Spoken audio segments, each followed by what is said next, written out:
Halo semuanya, selamat datang di What If Animation. Di sini kita akan mengulas kisah-kisah dalam dunia Naruto yang belum pernah dijelaskan di komik atau animenya. Kita lanjutkan series kisah Tobirama Senju. Di cerita sebelumnya, perjanjian aliansi antara Konoha dan Kumo telah diserang oleh Kinkaku dan Ginkaku.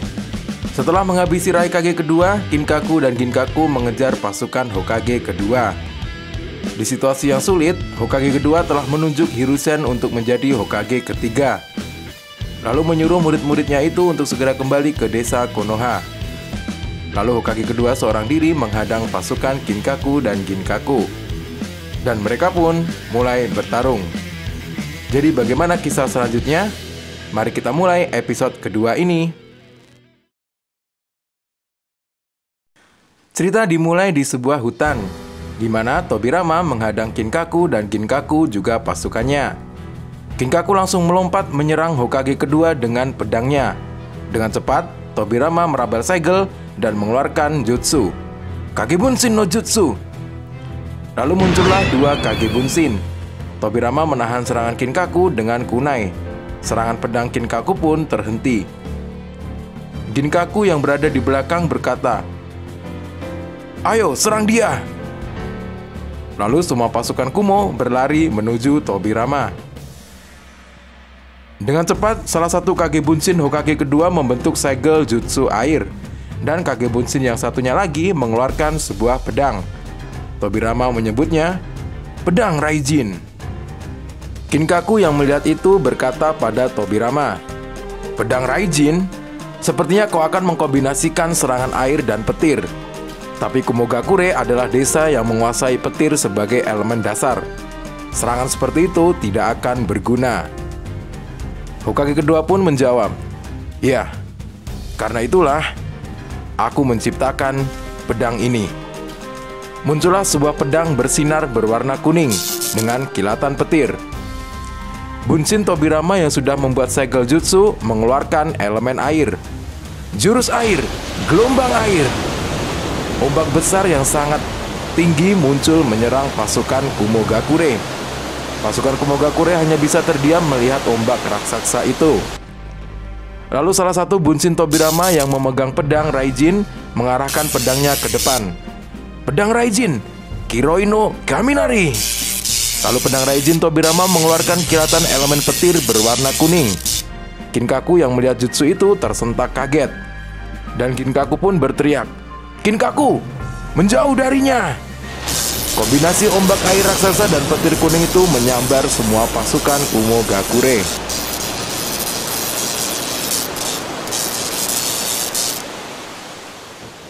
Scene beralih ke desa Kumogakure. Terlihat seorang tetua berdiri di depan ninja-ninja Kumogakure. Tetua itu dengan kaget berkata, "Apa katamu? Raikage dikalahkan? Katakan apa yang sebenarnya terjadi." Lalu salah satu ninja Kumo itu menjawab, "Kinkaku dan Ginkaku telah melakukan pemberontakan. Mereka menyerang pertemuan Hokage dan Raikage. Raikage dikalahkan dengan disegel dalam gentong Beni Hisago." Tetua itu berkata, "Kurang ajar. Sudah kukatakan hal ini pasti akan terjadi. Tapi Raikage terlalu mempercayai mereka." Lalu salah satu ninja Kumo berkata, "Tapi kenapa Raikage kedua bisa semudah itu dikalahkan? Padahal aku dengar kekuatannya begitu hebat." Lalu tetua Kumo menjawab dengan lantang pada ninja itu, "Jangan bicara sembarangan tentang Raikage kedua." Ninja itu pun terdiam. Raikage pasti sedang lengah, karena dia tidak mengira jika orang yang begitu dia percaya telah berkhianat. Dan juga, jangan meremehkan gentong Beni Hisago. Gentong itu adalah salah satu senjata Rikodo Senin. Gentong itu bisa menghisap segalanya, bahkan seekor biju bisa dihisapnya. Meskipun Rikodo Senin meninggalkan pesan dalam prasasti kuno jika ada cara untuk melepaskan diri dari Beni Hisago, tapi saat ini belum pernah ada yang bisa lolos dari hisapan gentong itu. Ninja Kumogakure yang mendengarnya terdiam tak bisa berkata apa-apa. Lalu tetua melanjutkan, "Kalau bukan karena senjata itu, Raikage tidak mungkin bisa dikalahkan. Bahkan, Aku tidak tahu apa yang bisa mengalahkannya. Tidak ada manusia yang sekuat dia. Hanya dia satu-satunya manusia yang bisa menguasai elemen petir yang mungkin hanya ada dalam satu kehidupan, yaitu elemen petir tertinggi, Kiroi no Kaminori. Kembali pada pertarungan Tobirama, semua pasukan Kumogakure telah tidak sadarkan diri, kecuali Kinkaku dan Ginkaku. Meski kesakitan dan penuh luka, mereka tetap berdiri. Dengan wajah curiga, Kinkaku berkata pada Tobirama, "Bagaimana kau bisa memiliki kekuatan Raikage kedua itu?" Lalu Tobirama menjawab, "Sebelum datang ke Kumogakure, aku mencari informasi untuk mengatasi kekuatan elemen petir. Dan ternyata ada elemen petir yang terkuat, elemen yang lebih efektif daripada elemen angin. Dan itu adalah elemen petir milik Raikage kedua, elemen petir kuning, Kiroi no Kaminori.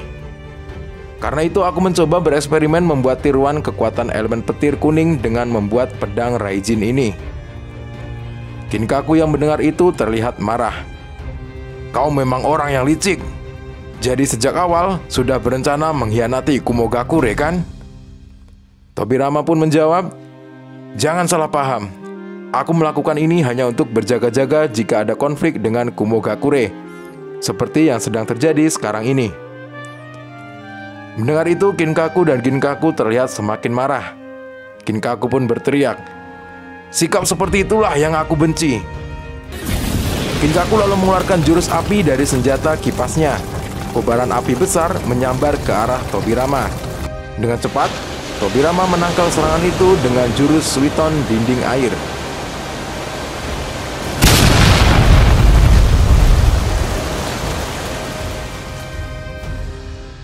Scene beralih pada Hiruzen dan teman-temannya yang berlari menuju desa Konoha.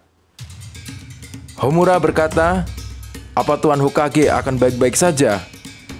Hiruzen yang mendengar itu pun menjawab, "Kita tidak perlu khawatir. Tuan Hokage pasti akan selamat. Hokage kedua adalah ninja yang benar-benar hebat." Lalu Torifu Akimichi berkata pada Hiruzen, "Kau juga sangat hebat, Hiruzen. Menawarkan diri untuk menjadi umpan adalah tindakan yang butuh nyali besar." Kagami yang membenarkan hal itu dan berkata, "Itu benar. Hiruzen memang pantas menjadi Hokage selanjutnya." Mendengar perkataan teman-temannya itu, Danzo merasa malu. Lalu Danzo berkata, "Sebenarnya aku juga berani menjadi umpan.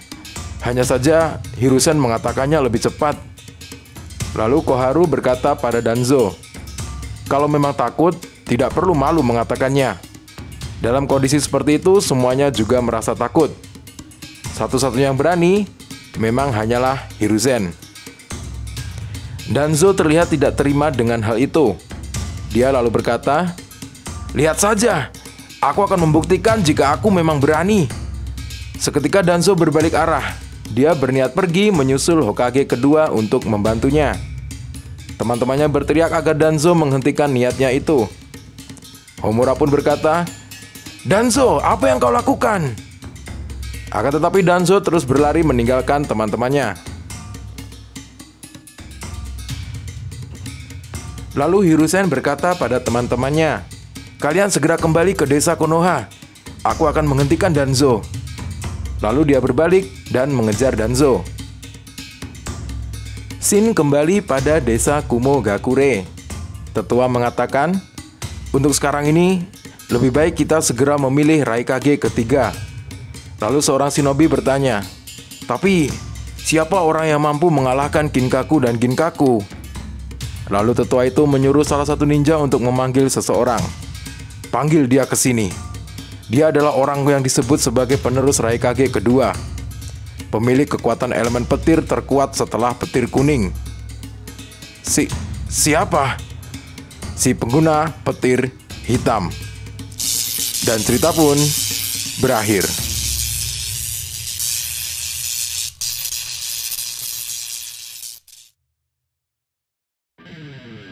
Itulah kisah Tobirama episode kedua.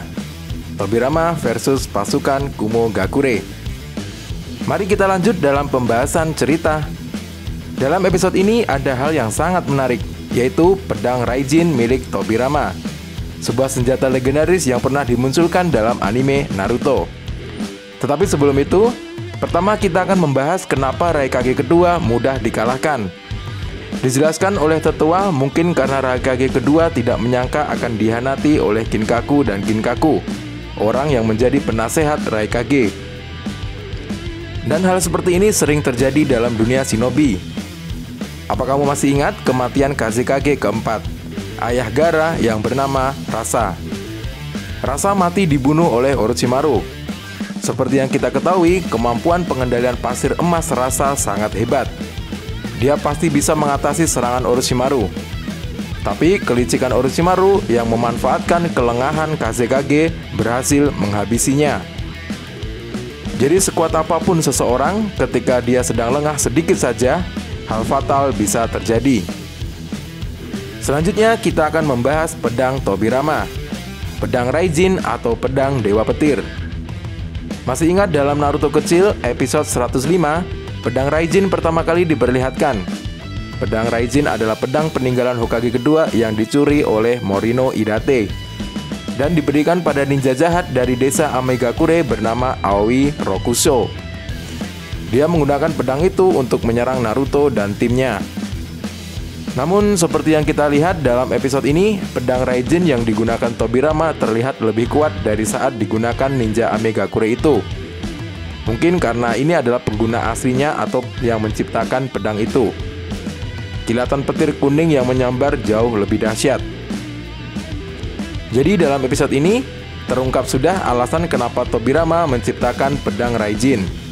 Ternyata pedang Raijin adalah tiruan dari jurus Raikage kedua, Kiroi no Kaminori. Itulah sedikit pembahasan dalam episode ini.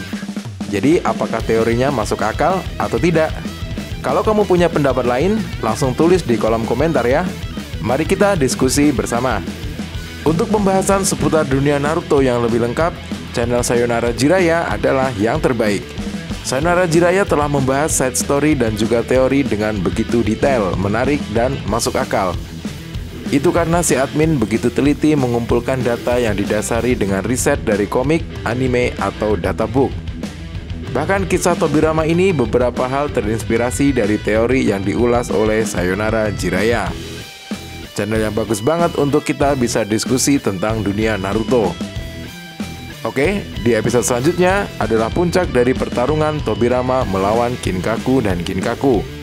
Kita akan mengetahui bagaimana mereka berdua bisa tewas. Sampai jumpa di episode berikutnya.